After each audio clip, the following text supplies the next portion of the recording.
I'm honored to have Gabriel Rockhill on, amazing educator, historian, activist, writer, author. It's great to have you join us on RBN. Thank you for joining us, Gabriel. Thanks for having me on.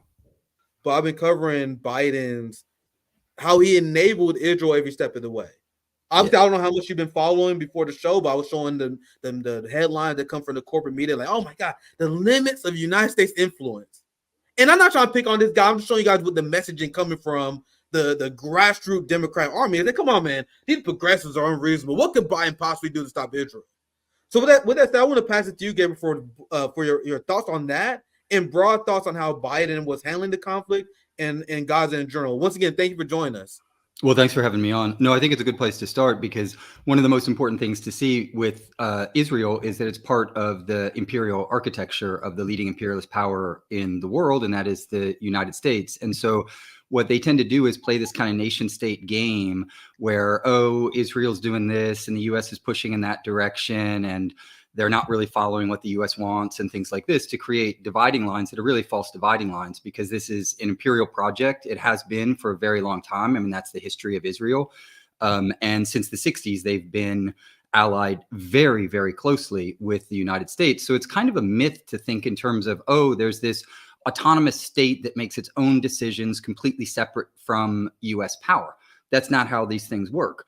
And what they do is they run propaganda campaigns so that they can have plausible deniability, right? So you have Biden saying things like, oh, bombs over a certain size, we're no longer going to send to Israel, but we're going to go ahead and greenlight another, what was it, $1 billion package that they sent. And then they firebomb a tent city. Basically. And so that is all just part of the propaganda war. I think that's one of the most important takeaways from what's going on is that for these imperial endeavors and these colonial endeavors to continue as they have to run a constant intellectual war, a psychological war in which we're led to believe that somehow either Israel's acting in self-defense, right? This is the PR line that they've been using with all of their PR firms for decades now, or that the US is somehow pushing back. If it was pushing back, it could tomorrow stop all of it. And it's not, because it is part of its imperial war and its imperial expansion. And that's essential to the whole history of Israel. Yeah, and it's clear that the issue of Israel and Palestine is an issue of colonialism, and the establishment purposely muddies the waters in that. And there are a lot of people confused, or a lot of confusion during my early days of following politics and during my more liberal phase, because the idea was, oh, this is a holy war. Like during my early teen days, back when I was still Democrat a long time ago, my whole thing was like, oh man, I can't really be focused about that. That's a religious holy war. Nothing we can do about that. And that's how they frame it. Like they managed to convince the world to hate Arabs because they framed the issue as Palestinians hating Jewish people, even though in the Hamas Charter, they outline how it's an issue of settler colonialism. And I won't pass to you for your thoughts, Gabriel, but because there's someone and I wish I can give him credit, I want to emphasize this is not my original thought, but someone said it that pretty much lay out this issue very clearly. The people you see that are sympathetic to Israel are the people who are sympathetic to colonialism. And the people who oppose Israel, like the global majority, for example, the global South being included in the global majority, like Black and brown Americans and our white allies that stand in solidarity, who acknowledge the crime of colonialism, they tend to stand with the Palestinians, while the people who are openly for colonialism, they stand for Israel. So do you have anything you want to add to that? And we can get to some few stories as well, but you want to take that on, Gabriel? Yeah, for sure. I mean, if you know the history of the Zionist movement, it emerged in Europe at the moment at which, Lenin had theorized the phase of capitalism referred to as imperialism. And so the emergence, even intellectually, of modern Zionism goes hand in hand with the European-style colonial projects. And Theodor Herzl, of course, one of the most important early Zionist leaders, he said in his correspondence with Cecil Rhodes, who was, of course, one of the major figures in British colonialism, that he wanted to talk to him about, quote unquote, a colonial project. And so it was theorized, understood as such from the get-go as a colonial project. And look at how it unfolded, right? It's colonial through and through. It's a settler colonial project. The other thing I think that is really important, I'm glad you touched on that, is that the misframing of Israel is largely due to a certain level of understanding that we could call culturalist, race-based, religion-based. These are forms of thinking that try to explain the world in terms of categories like races, nations, religions, genders, sexes, sexualities for that matter, and say these are the driving forces. Like, why are there conflicts in the world? Oh, these people have different religions, or they are different ethnicities or different races. One of the real powers of dialectical and historical materialism, as it developed in the 19th century and continues today, is to demonstrate the absolute falsity of this approach. What is driving history isn't races that hate one another, or nations or genders or sexes. Now, that does happen, but it happens as a consequence of deeper driving forces. And those are the forces that are socioeconomic forces, the material forces of the base, that are driving for infinite accumulation at the expense of people and the planet. And that requires colonialism. Right? So the driving force, coming back to what we were just saying a moment ago, behind Israel is it's a colonial project. And it's a colonial project that isn't the result of one group of people hating another group or having incompatible religions or things like this. That does happen, and it is weaponized at a kind of ideological level. But the real force that's driving all of this is imperialism. And so if you want to be serious about fighting Zionism, if you want to be serious about fighting genocide, you have to be anti-imperialist, because imperialism produces, reproduces genocide again and again, because it subjects the people of this earth who have been targeted for elimination or proletarianization or subhumanization. I mean, there's many different things that people are targeted with, but it is a brutal process of, in the words of Ali Qadri, producing waste out of human life and out of the planet for the purposes of accumulation. So for us, I think we have to be very vigilant about what is the frame of analysis. Is it class struggle? Or is it these cultural issues, racial issues, gender issues, etc., that are important, but that are rooted in and grounded in a class struggle? The ideology is not primary, the base is primary. And that's what's driving all of this. A lot of people who are confused by some people who they have the banner of being just anti-war, and then that's questionable itself, but they propose themselves as anti-war. And I've been explaining to people like there's a difference between just being anti-war and anti-imperialist, because I'm for anti-colonial struggle. You know what I mean? But I am anti-imperialist, and there are a lot of people who was able to grift their way and convince people that they're allies. But they're like, oh, I'm against the war in Ukraine, but they all for sanctions. They for escalatory policies toward China. Do you want to touch more on that? And also, something I'm interested in as well is how you got into this and what got you onto the path. Because obviously, you doing a lot of education about anti-imperialism, and that's common in my view in mainstream education. So you can take the anti-imperialist angle, and then I would love to hear like how you kind of got started in this as well. And then we got a few topics that we can go through. I would love to hear your reactions on that as well. But I pass to you, Gabriel, before I continue. Yeah. No, I think it's really important what you're saying, that it's like the people who say, well, I'm against violence. Well, every form of violence, like if someone is being raped and brutalized, the violence of self-defense, you'd be against that. These are kind of moral abstractions that are unmoored from material reality. And war, unfortunately, in the world that we live in, is sometimes necessitated by projects of self-defense. People have no choice. They'll either be crushed and destroyed, or they have to take up arms and defend themselves. Those people didn't choose that situation. Who would choose that situation, right? The situation was imposed upon them. And so I think the distinction you make is absolutely essential. I would love to live in a world where there is no war. And that is the world that I'm struggling for. We're not in that world because we have warmongers, and the warmongers are imperialists. And so if we really want to be serious about being anti-war in the future, and the future I want to get to, we've got to be anti-imperialist now, because we have to stop the warmongers. War comes from a place. It comes principally from imperialism. And so that really needs to be our focal point, particularly when you're organizing and educating and agitating in the belly of the beast, in the most powerful empire in the world today, which is the country that Martin Luther King Jr. referred to as the greatest purveyor of violence in the world today, which is the U.S. empire. So that's what I have to say about that. Regarding my own kind of trajectory or coming to anti-imperialism, I think that, it's been in zigzags. When you're born in the empire as well, you're given a very strong dose of imperial propaganda.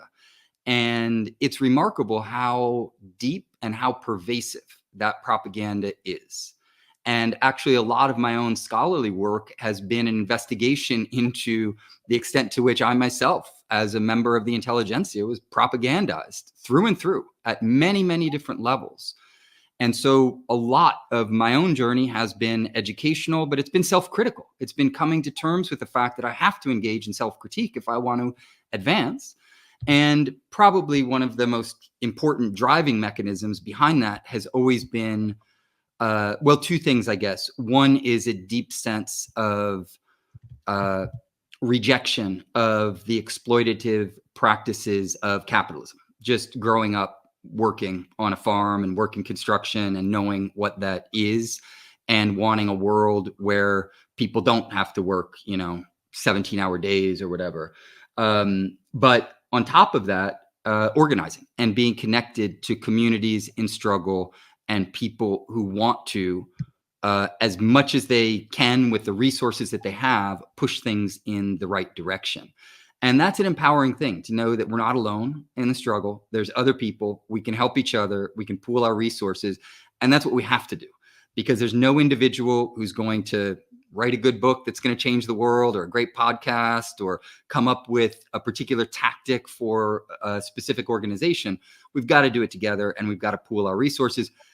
And time is short, and it's getting shorter because of ecological catastrophe that's unfolding, and the fact that nuclear wars getting closer and closer. It's code red for humanity. And not just for humanity, it's even worse than code red for a lot of the broader natural world. And so we've got a lot of work to do, and we got to figure out ways of doing it together and educating ourselves and moving things in the right direction. Yeah, that's very, very well said, because that's almost the mission statement of RBN. We're here to organize. We're here to educate each other as a proletariat. And I stress the need for education. I think there's a big coordinated push in this country towards anti-intellectualism. In fact, people embrace it. Oh, you can't tell me shit. I don't know. You already know it. You know the anti-intellectualism in the country was least people that support duopoly, because they always think they know everything. You can't tell people shit. Which is why, like, we've been revoking doctorates. Like, when I talk to you, you're clearly an educated man. And you mentioned how you was part of this indoctrination. I'm so glad that you mentioned that, because that's something that been a core theme of this show, because I'm a college dropout. But I look at these people with master's degrees. I look at doctorates. I look at what we call the professional managerial class, the majority of them, as being wholly anti-intellectual. And it's funny, because I had the exact opposite belief for a very long time, where I was just like many Americans. We would look at people with masters, doctorates, and I would assume that they know it all. I would assume that they know way more than me. I would second guess my instincts, because I hear some person with a master's degree explain why we should go in Iraq. Yeah. And I'm like, oh man, maybe he knows something I don't. You know what I mean? And this is what we was taught. And that's why I'm so happy you acknowledge that, because I realized in my short time in this space as a college dropout, as someone who never even considered myself any sort of intellectually superior over anyone, I'm like, and I still don't. I'm like, it's just the professional managerial class, the educated, they're dumb. And I want to pass to you for your thoughts on this, because when you have a doctorate or master's degree, and that leads you to being a Zionist, what was the value of that education? If you had an education that leads you to be had a rabid hatred of China, of supporting imperialism, what was the value of that education? These are questions that we answer at RBN. I know you want to chime in, so go ahead, Gabriel. I know I'm a very randy motherfucker. Go ahead. Oh, no. It's all good. I appreciate your excitement and your passion. And I just want to chime in, because I couldn't agree more, because there's everything you say is actually, from another vantage point, it makes perfect sense, right? If you understand the U.S. as, it's always been an imperial power, but after World War I and World War II, it emerged on the world scene as the leading imperial power for a lot of different reasons. And the professional managerial class in the leading country in the world, capitalist country in the world, has a fundamental social function, and that is to manage the rest of the population through mind management, through the work of journalists, intellectuals, cultural producers, etc. Their role is as imperial intellectuals. Yeah. So what they get degrees in is the ability to proffer, consolidate, maybe invent new forms of the dominant ideology.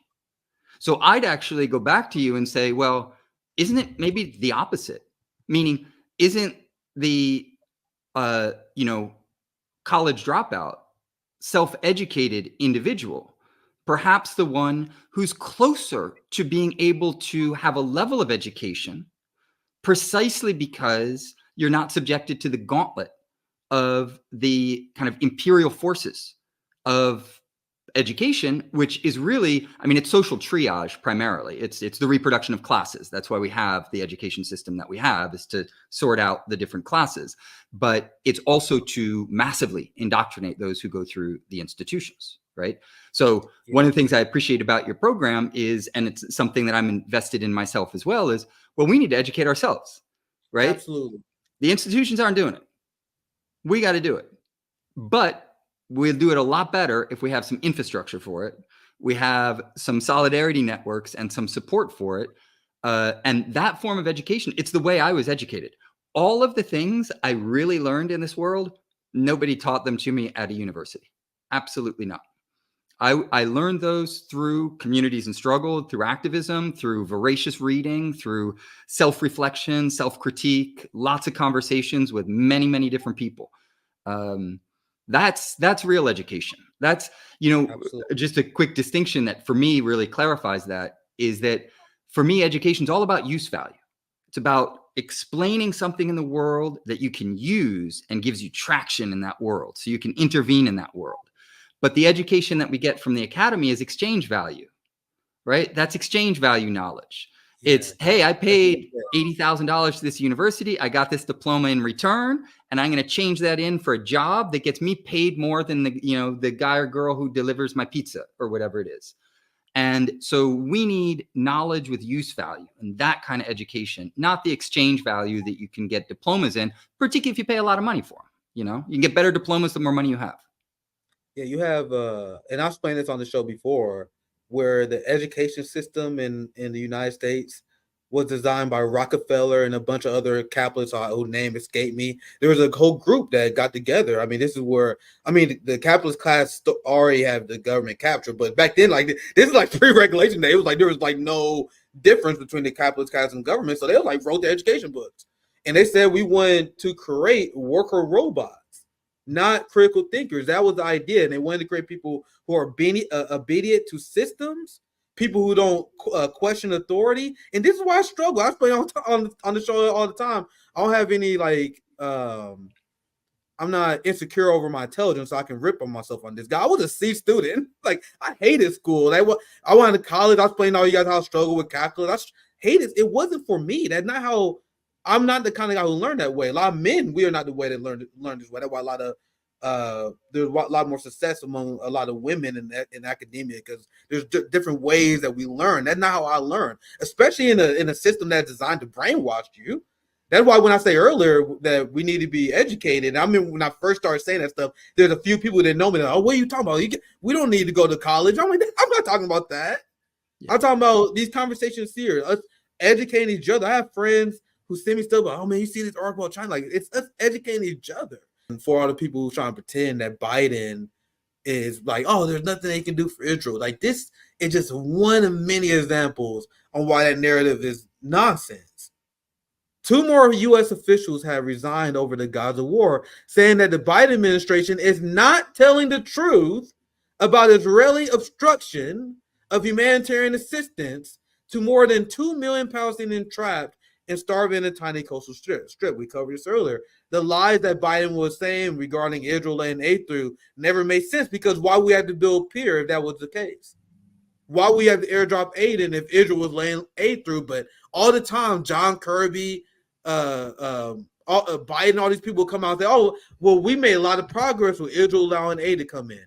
So that's one thing that they were blowing the whistle for. Now listen to this.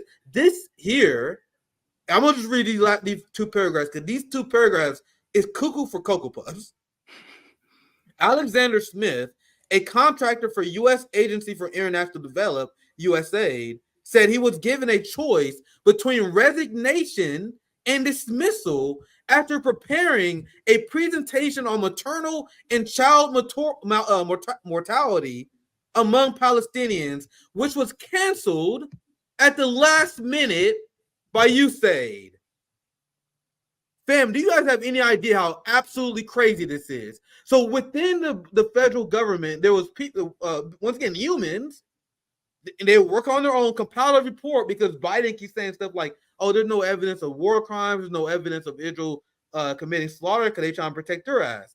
And you have people that are putting together these all the evidence, putting together presentations to like, hey, Biden, you guys are saying you don't know what's going on. Here, look at my presentation. And they were getting fired for that. Yeah. So he was given the option for quitting or dismissal. And I'm going to read this last paragraph, and I'm going to get you in here, Gabriel, if you have any reactions. Smith, a senior advisor on gender, maternal health, child health, and nutrition, chose to resign. So obviously, once again, this is people within the system. And obviously, she's in maternal health, child health. This stuff she care about. Because I like to humanize people, guys. So this is the person who cared about helping people, and they decided to do it through an institution. An institution like you say, we know is an imperial cutout, but we're not going to judge these people. They're just doing the best they can. And because of that ideology, it leads them to quit their job, blow the whistles. I'm sure they're going to get a ton of retaliation, blackball from the industry, all that stuff. But let me continue. She chose to resign on Monday after 4 years at USAID. In his resignation letter, so it was a him, I said her earlier, so I'll correct myself on that. In his resignation letter to the head of the agency, Samantha Power, he complained about the inconsistencies of USAID's approach to different countries and the humanitarian crisis and the general treatment of Palestinians. And he explained in a statement that the Biden administration, the government, they don't view Palestinians as humans. I cannot do my job in an environment in which specific people cannot be acknowledged as fully human. This is a damning testimony against Biden. So, Gabriel, do you have any reactions, anything you want to add before we move on? Well, I think it reveals one of the structural aspects of the U.S. government as a kind of imperial force, and that is the subhumanization of the people targeted for elimination through imperialism, right? These people aren't people. They don't matter. Studying them doesn't matter. We can just turn a blind eye and eliminate them indiscriminately. And they're quite crass and open about it at this point in time. I mean, they try to run cover to some extent, but the cover is so thin, right? Both within the U.S. press and then also the way in which Israel tries to cover itself as well. And so I think it's one more example, among many others, as I'm sure you know, of the ways in which there's a very, very thin veil of propaganda over what is ultimately an imperialist project. But imperialism works with racism, right? That's how, if you're going to eliminate a people, then the best thing to do is to subhumanize them. And that is one of the essential aspects of racism historically, is treating people as subhuman. And I should add to that, this is maybe my last comment, is that the tradition of dialectical and historical materialism isn't only about class struggle in terms of the relationship between the ownership class and the working class. It is also and absolutely essentially about the struggle for every human to be fully human, to universalize human dignity. And that's why this tradition has always been in the forefront of the struggle, or at least the best elements of this tradition, because there are, counterexamples one could point to. The best elements of this tradition are the ones that have always pushed for a fight against racism as being part of a fight against imperialism.